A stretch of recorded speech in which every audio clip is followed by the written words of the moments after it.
What's going on, y'all? Welcome back to my YouTube channel, man. It's almost been a full year since I posted. I had a lot of mic difficulties and just couldn't really figure things out, but I think I am now back and ready. And today we got an NFL mock draft, my own. So on YouTube, this is the first one you're going to be seeing. If you follow me on TikTok, Burst Sports over there, I got about almost 14K followers. You know who I am. You know what I do. I do mock drafts. So welcome to the YouTube and hope y'all enjoy this one. And it's not pre-recorded. So y'all are going to see how I think during these mock drafts and we're going to go with the flow. Starting off with number one, I think it's a very obvious Fernando Mendoza pick. Heisman winner. The dude's been on a mission. Indiana looks unbeatable. We'll see if Miami can put a end to that. Might be a Dolphin fan, not really a Kane fan. Don't have a team when it comes to college football. I just love the NFL draft and love the NFL. So Mendoza's the pick, man. I mean, he's prototypical quarterback size. He's got a good arm. He's got decent mobility. I think this is a guy that could turn around the Raiders franchise. The question becomes, is Dante Moore going to declare for the NFL draft? To tell you the truth, I don't know. Amari Washington going back to school really shocked me. I thought he was a top 25 player in the draft, thought he would certainly be a top 25 pick. He went back to running back. I know they got Raiola. He injured his knee in November, so I don't know what his availability will be like. And if Dante Moore says, hey, I want to come back to Oregon, he's going back to Oregon. It's up to him and nobody else. But we'll say he's in this mock draft, and I'm going to go with him number 2 overall to the New York Jets. Number 3 for the Arizona Cardinals. It's a two-horse race. It's either Arvell Reese to help out the defense, or to me, it's Francis Mauigoa to help out the offensive line. The right guard and right tackle is not in a good situation whatsoever. Mauigoa can definitely change that. He's been playing phenomenal over the college football playoffs, so I think the Cardinals could definitely consider it, but today I will go with Arvell Reese. Arvell Reese is a really unique prospect. Um, Good size for a linebacker, but he's also a pass rusher at the same time. 6'4", 240, 245, give or take. But man, he could be a very unique piece for the Cardinals defense. I don't know who's going to be coaching the Cardinals. So if it's a defensive coach, I could see Arvell Reese. If it's an offensive coach, maybe it's Maui Goa. Number 4 for the Tennessee Titans with Arvell Reese off the board, who a team that has shown a liking to these type of players with Femi Oladejo last year. I think either way, even if Reese was here, I'd be going wide receiver personally for the Titans. It's just a mess. Give Cam Ward as much help as possible. I'm gonna go with Jordan Tyson out of Arizona State. If you're gonna swing on a wide receiver one, you might as well swing for the moon, and that is Jordan Tyson. When he's healthy, there's not a receiver better than him in this draft. But the problem is he is rarely healthy. He's had an ACL tear. He injured his collarbone at some point in his college career. He was banged up again this year. So it's like, man, if you stay healthy, you're the clear wide receiver one. The talent in the tape says that, but that's been the concern with Jordan Tyson his whole college career. So hopefully he can stay healthy for the Titans, but we shall see. Number 5 for the New York Giants. Some people hate this pick. I do not. I like it. I'm going to go Francis Mauigoa out of Miami. I think he is the best offensive lineman in this class. Guard, center, tackle. He simply is the best. He's a great athlete. He's very physical, attacks the engage point. I would love to see Maui Go be the right tackle opposite of Andrew Thomas for Jackson Dart for the future in New York. And in this world, in my own personal world, that it's going to happen right here. So welcome Francis Mauigoa to New York. Number 6 for the Cleveland Browns. I really like the idea of keeping Cardinal Tate in Ohio. So we'll go ahead and grab him for the Cleveland Browns at 6. Cardinal Tate, I don't think has the highest ceiling in the world, but he has a really safe floor. Like he's 6'3", he's almost 200 pounds, he's physical, he's got good hands until it's time to win in the playoffs, have multiple drops. But Cardinal Tate is still a really good player nonetheless. I know I give him a lot of slack over on TikTok for those drops in the college game against Miami, but nonetheless, I mean, he's still a baller. So I will take him number 6 for the Cleveland Browns. 7, like I said, I don't pre-record this, so I would like to trade this pick ideally. Maybe for the first mock draft back on YouTube, we'll stay put and keep things calm until the NFL season's officially over. Then maybe we'll start to get crazy. But I think if I'm sitting here at 7, like Caleb Downs, he definitely has my attention because I think he's probably the best player in the draft, and it's a need for Washington. Jeremiah Love, I think that would be a very cool fit with Jaden Daniels, but just it's being greedy at that point. I mean, you got 5 draft picks and you won 4 games this year. A running back isn't going to solve all that.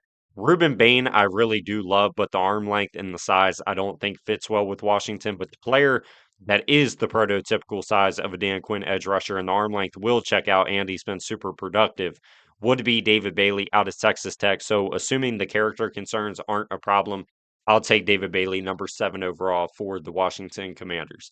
Number 8, I'll run the card in on Ruben Bain. You've seen Brandon Staley be super productive with these bigger edge rushers. Cam Jordan had a career resurgence year this season.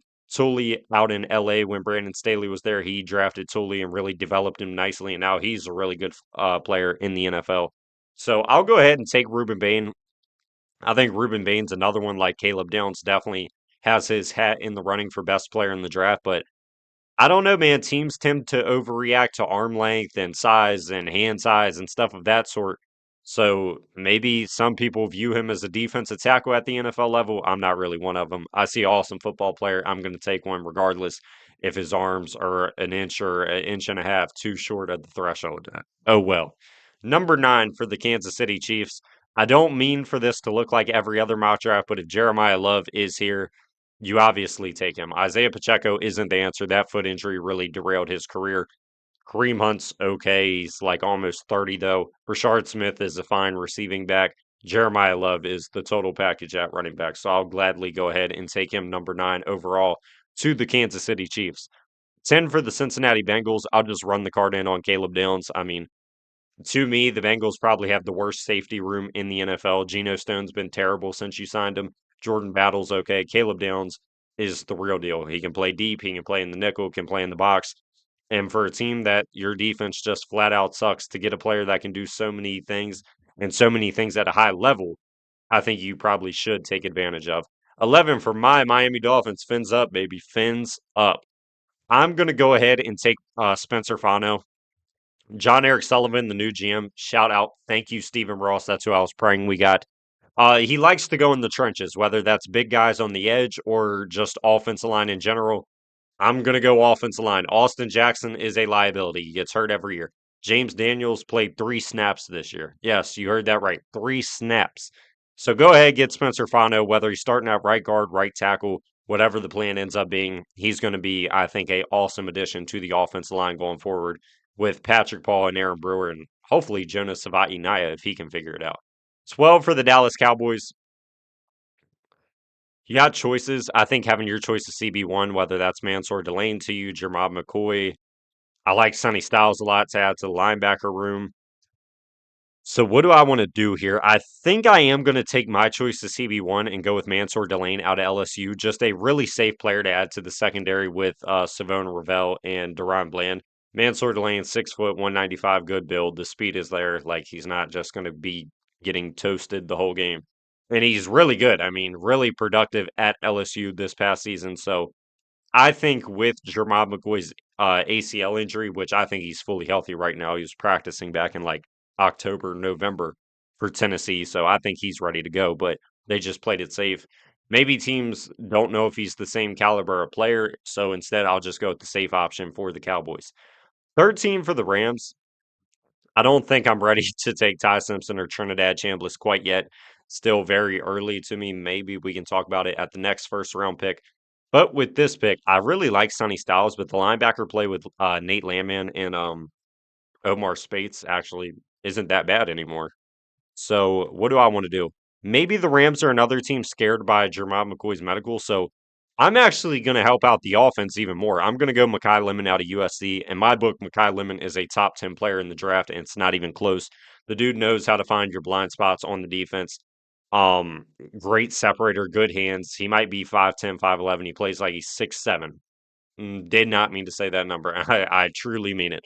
But Makai Lemon's a dog, man. It's simply that he's just a dog. I think he's very well suited for a West Coast type of offense. So to pair him with Puka and Devontae's probably going to be gone soon. You know, when receivers fall off, or I mean, when receivers get to that age, they fall very quickly. So I'll go ahead and get my wide receiver 2 of the future, Makai Lemon. 14 for the Ravens. I'm going to go Peter Woods. I really do worry about Nominee Madubuike's long-term health with that neck injury. I know you extended Travis Jones and John Jenkins. John Jenkins, like 34, 35 years old. That was probably a 1-year extension. Travis Jones is a good nose tackle, but Peter Woods can definitely come in and play right away. One, if Nomney's not ready at the start of the season, or two, you just upgrade John Jenkins and make him depth. And he's going to help the pass rush a lot. I mean, he might not get the actual sacks, but he will be a big reason your pass rushers eat. I can promise you that. 15 for the Buccaneers. I think it's a very easy Sonny Styles pick. Loki didn't even see him at the top of the board. So yeah, go ahead. Give me Sonny Styles. I mean, the Bucks front seven is terrible, especially on the edge and linebacker. To either pair Sonny Styles with Levante David, or maybe Levante calls it a career. If so, awesome career by him. Sonny Styles is going to be a big time addition to the linebacker room either way. 16 for the Jets, went Dante Moore at 2. Whenever you go a full season without getting an interception, you should probably go in the secondary in the draft as soon as possible. I'm going to go with Jermod McCoy. Like I said, I think that dude is healthy and ready to ball. If he ends up testing at the combine, I think that could do wonders for him to show he is still. It's not like he was ever a super athlete, but to still show like, hey man, I'm still fast. I still got this. Man, the Jets seems like not another team in the NFL could benefit more from having a good corner than the Jets. Maybe the Titans. But yeah, Jermod McCoy would be an awesome get. 17 for the Lions. I'm going to go Keldrick Falk out of Auburn. Muhammad, I forget how to pronounce his first name to be honest with you, but he had like 11 and a half sacks, but he is a free agent, and he literally told you in his interview that I'm going where I'm valued. And that pretty much to me says whoever gives me the biggest paycheck, that's where I'm going. The Lions have been sending out a lot of big contracts. I don't think they can afford to send out another one. So I'll go ahead and get a replacement in Keldrick Falk at 17 to be the Robin to Aiden Hutchinson's Batman. Keldrick Falk also really good run defender and has shown upside as a good pass rusher a year ago. 18 for the Vikings. You got options. You could talk Avion Terrell. Caden McDonald is probably my favorite option, especially with Amari Washington coming off the board, because I think now at 49, the D tackle value looks a little bit thinner. Maybe Lee Hunter might be already gone. Maybe you got to go with the big citrus. Darrell Jackson, maybe. I don't know where. Darrell Jackson, it's way too early at 49, actually. So yeah, I mean, I don't know what you would do. So, yeah, I mean, I think I talked myself into it. I'll go Caden McDonald out of Ohio State. Jalen Redmond's a free agent. I expect you to bring him back. He played awesome. You gave two pretty big contracts out to Javon Hargrave and Jonathan Allen. I would say neither really worked this past season. So, yeah, go ahead. Give me Caden McDonald. 19 for the Panthers. A big reason you didn't beat the Rams was because of the pass rush. I'm going to go with TJ Parker out of Clemson. I'm a big fan of TJ Parker. I see some mocks where he's not in the first round, not hating, but I just don't get it. I mean, he's got good size. He's what, 6'3", 260. He's been productive over his whole college career. Oh, well, he doesn't have the highest ceiling. Well, that's a good thing for a team like the Panthers because they just need a high floor type of player. That's what TJ Parker is. So I'll go ahead and grab him in a heartbeat at 19. At 20, man, TJ Parker going was not ideal. You got Mansour Delane. I love it. Do you want to take CJ Allen this early? I think you could. I think he's good enough to go. Do you want to go with Cassius Howe even though he's undersized? I think I do. I'm going to go Cassius Howe out of A&M. I don't know where Cassius Howe goes. Like, it's like, oh, yeah, he's undersized, but the weight's good. What is he, 6'2", 250? Yeah, pretty much. And it's like, oh, his arms are undersized. Oh, well. But, like, I know I talked about it for Ruben Bain, but this is not the same. Like, his arms are, like, undersized. They're like 3 inches undersized from what the threshold of a successful NFL edge rusher is. But the thing that gives me hope about Cassius Howe, he doesn't really rely on length ever to win a rep. He's always beating you with his diverse skill set. So I think he can make it work in the NFL. 21 for the Steelers. I'm going to go Avion Terrell. I know some people don't like this pick. Maybe you don't love the fit of Denzel Boston. Maybe you think it's too early for Concepcion. I'm not saying it is. Maybe they just think that way. Avion Terrell would be an awesome player to add in the nickel. Then you have Joey Porter out on the boundary on one side. Then the other side, you can have Asante Samuel and James Pierre fighting for the other spot. You already have a pretty good safety room. So Avion Terrell, I think, really would complete that secondary. And I think Brandon Eccles is upgradable for sure. 22 for the Chargers. Very easy pick, in my opinion. Vega Ione out of Penn State. The Chargers' interior offensive line is definitely the worst in the NFL. I mean, I don't think it's even a debate at all. Like, it is by far the worst. So, Vega's here. I would take him in a heartbeat. I don't care if he plays left guard, right guard. Fuck, if he wants to play center, excuse me. He can if he wants to. Like, I really don't care. 23 for Philly. I'm gonna take the shot on Kenyon Sadiq. Kenyon Sadiq might be another one like Dante Moore. He might just hop on the train and run it back. I know he made some type of comment, like kind of inferring that he would go back to school. We'll see. I mean, it wasn't like, hey, I'm going back to school, but it was like, we have unfinished business. I think that actually might be exactly what it was.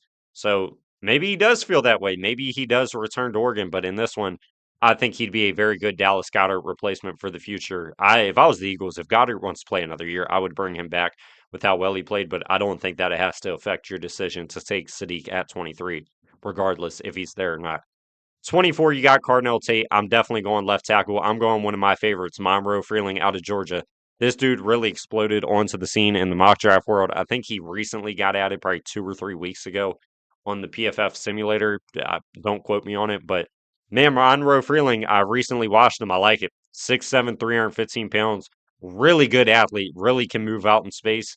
He's pretty powerful too. So it's like, this is a guy like the traits, the agility, the size, like to me, it's screaming like he's going to go a lot earlier than what people think. Like he might go 11 to my Dolphins, like and move them to right tackle. He might go 12 to the Cowboys if Terrence Steele's gone. He might go 17 to the Lions. Like I think he's for sure going in the first round at this point. 25 for the Chicago Bears. Caden McDonald being gone sucks. Like I said, man, Amari Washington, I don't think it hurt anybody worse than the Chicago Bears. The edge room really, or the edge room of this class really kind of got depleted. I think Akeem Mesidor, this is pretty early for someone that's already 25 years old. Instead, I think I'll just bet on the upside of Caleb Banks. I don't know if he's going to be a first round pick because of the injury. He only appeared in 3 games. I thought he looked really good when he came back, despite what the PFF grades say.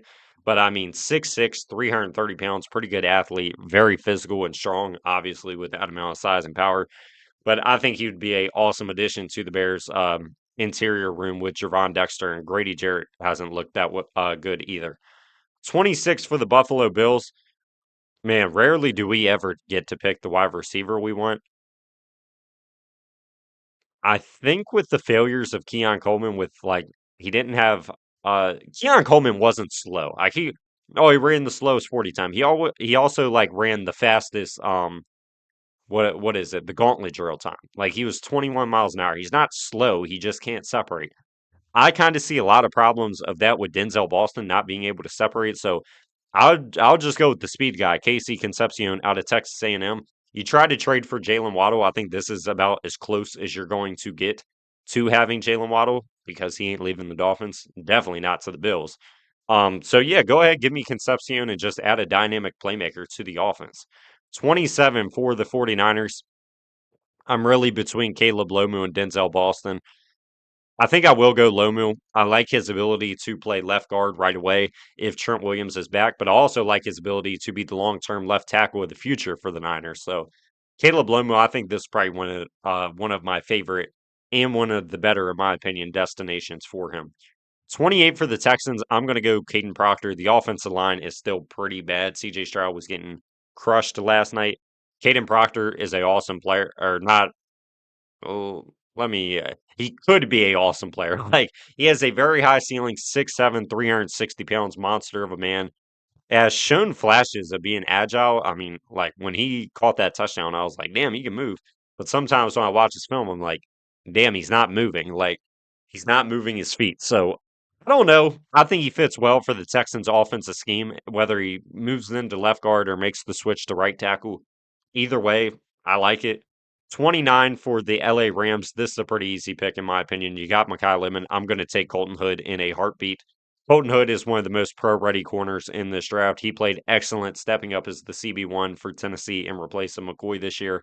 So I'd be surprised if he made it here. But if he did, I would take him for the Rams in a heartbeat. 30 for the Patriots. I will go Denzel Boston.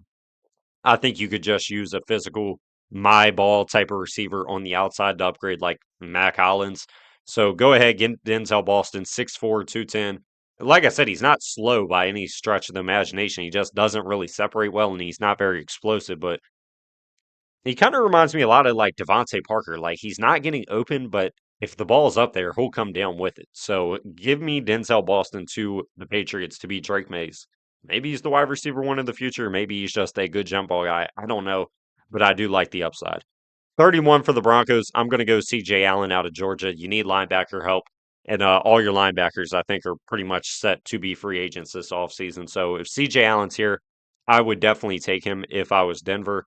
In 32, 10 this one off for the Seahawks. You got two choices in my opinion. And not two players, but two choices, either guard or corner. I like Emmanuel Pregnon. Um, I like Chase Besantis quite a bit as well. But I think the player I will take, because I think there could be a window like Pregnon falls or Besantis falls to 64. I think there's also a chance maybe Jennings Dunker is there, maybe Saraveld's there, maybe you want to move World into guard because he's listed at 6'8". The dude measured in at 6'5". Oregon, what are we doing? Brian Parker, I think, could be a thought at 64 potentially to be a guard. So yeah, I think what I'm going to end up doing is actually taking Brandon Sisse here out of South Carolina to end this first round mock. Sisse, the floor has been low at times this season, but man, the ceiling is very, very high. At times, he just is glued to a wide receiver all game, and they just can't do anything about it. He got pretty what burned by Texas A&M, but come on, everybody got burned by Texas A&M. But yeah, man, I hope y'all enjoyed the first mock draft over on the YouTube channel. And man, I'm excited. I hope this thing can blow up and take off. And I have a lot of fun recording these videos, and I'll be reacting to other people's mock drafts. I'll be doing NFL scouts mock drafts. I'll do my player rankings. I'm going to be making a ton of content over here, hopefully, now that it's back up and running, man. So I hope to see a lot of y'all over here, and I appreciate every single one that does come over here because I'm hoping to do some collab mocks at some point. So thank every single one of y'all, and I hope y'all have a great day. Peace out, man. Stay safe, and fins up.